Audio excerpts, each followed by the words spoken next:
Hi guys. ඔන්න අද ඉඳන් මම 30 days study challenge එකක් ඔයාලට අරන් ඉන්න හදන්නේ. එතකොට මම මේ මැයි මාස පුරාවටම එක දිගට ඔයාලට වීඩියෝස් අරගෙන යනවා. එහෙනම් අපි බලමු මැයි පළවෙනිදා මම කොහොමද මගේ වැඩ ටික කරගත්තේ කියලා. අපි එහෙනම් මුලින්ම උදේට කාලා යමු. අද අපේ අම්ම කිරිබත් තමයි හදලා තියෙන්නේ. අද ඉතින් මැයි පළවෙනිදා ඉඳන් අපේ අම්මත් ගෙදර. අද ඉතින් දවසම තියෙන කන්න තමයි.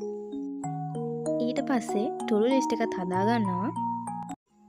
අද ඉඳන් අලුත් මාසයක් පටන් ගන්න හින්දා මුලින්ම මේ විදිහට ලියා ගන්නවා මම මේ කියලා. ඊට පස්සේ මේ තියන්නේ අද මට කරන්න තියෙන වැඩ ටික. මුලින්ම මේ පොත් ටිකත් මේ සුට්ට අරගෙන ඉමු. මුලින්ම තියෙන්නේ ෆිසික්ස් වල ව්‍යුහගත රචනා ප්‍රශ්නයක් ලියන්න. ඔන්න අද දෙකෙන් මට 10 9ක්ම තියෙනවා. ඊට පස්සේ බයොලොජි වල එසේ ක්වෙස්චන් එකක් ලියන්න තියෙන්නේ. ඒකත් දැන් ඉවරයි. ඊට පස්සේ තියෙන්නේ ෆිසික්ස් වැඩ වගේක් තමයි. අද ඉතින් අම්මත් ගෙදර හින්දා මම අපේ අම්මට පොඩි හෙල්ප් එකක් දෙන්න කුස්සිය පැත්තට ආවා. ඒත් එක්කම අපි දවල් කෑමත් දෙන්න කාලා මිමු. මේ තියෙන්නේ ඩෙසර්ට් එක. ඔන්න ඒත් එක්කම අපේ නංගි කප් කේක් වගේ එකතු හදන්න අරගෙන මේ තියෙන්නේ ටික. අවන් එකේදී මෙහෙම ලස්සනට තිබුණාට හැබැයි එච්චර අපි හිතපු තරම් නම් හොඳට ආවේ නැහැ. හැබැයි රසට තිබ්බා. දැන් මේ මායි අම්මයි අපේ නංගිව ගියන්න පන්ති ළඟට යන්න හදන්නේ.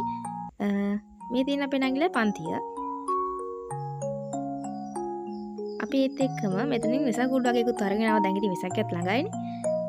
ඔන්න අපේ අම්මා අද හවසට වඩේ හදලා දුන්නා අපිට.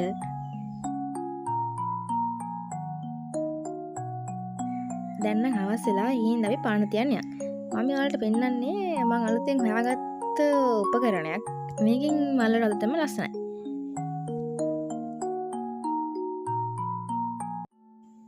මේ බුද්ධ රූපේ ළමයි දැන් අවුරුදු 25ක් විතර පරණයි කියලා අපේ අම්මට කියලා දෙනවා. මං ඒකේ ක්ලිප් එකකුත් දැම්මා. එතකොට ඒක මතකයක් විදිහට මේක ඉතුරු වෙනවනේ ළමයි. දැන් මේ මම කරන්න හදන්නේ මට තියෙන අන්තිම වැඩේ. ඒ කියන්නේ ෆිසික්ස් වල ගණන් වගේක් හදන්න. මේ දවස්වල මම හදන්නේ දෝලන තරංග වල ගණන් ටික. ඇත්තටම මම මේක පටන් ගත්තී හිතුවේ හරි අමාරු පාඩමක් කියලා. ඒ වුණාට දැනට මට ෆිසික්ස් වල තියෙන ලේසිම පාඩම තමයි මේක. අදින් මේ පාඩමේ අන්තිම කොටසත් ඉවර වෙනවා. ඒ කියන්නේ දැන් මම මේ හදන්නේ යුනිට් 3 වල සුනාමි තරංග කියන කොටස. ඒක තමයි තියෙන අන්තිම පාර්ට් එක.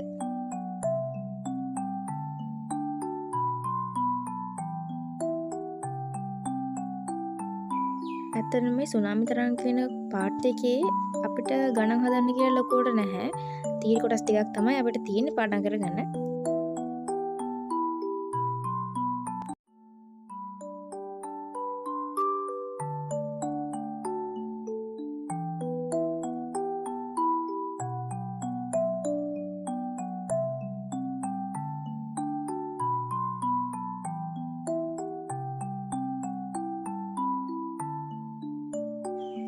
ඔන්න මේ හදන්නේ රෑ කෑම. අද නූඩල්ස් එකක් තමයි කන්න යන්නේ. එහෙනම් තමයි ඊළඟ වීඩියෝ එකකින් හම්බෙමු. මම අදට ගිහින් එන්නම්. බයි.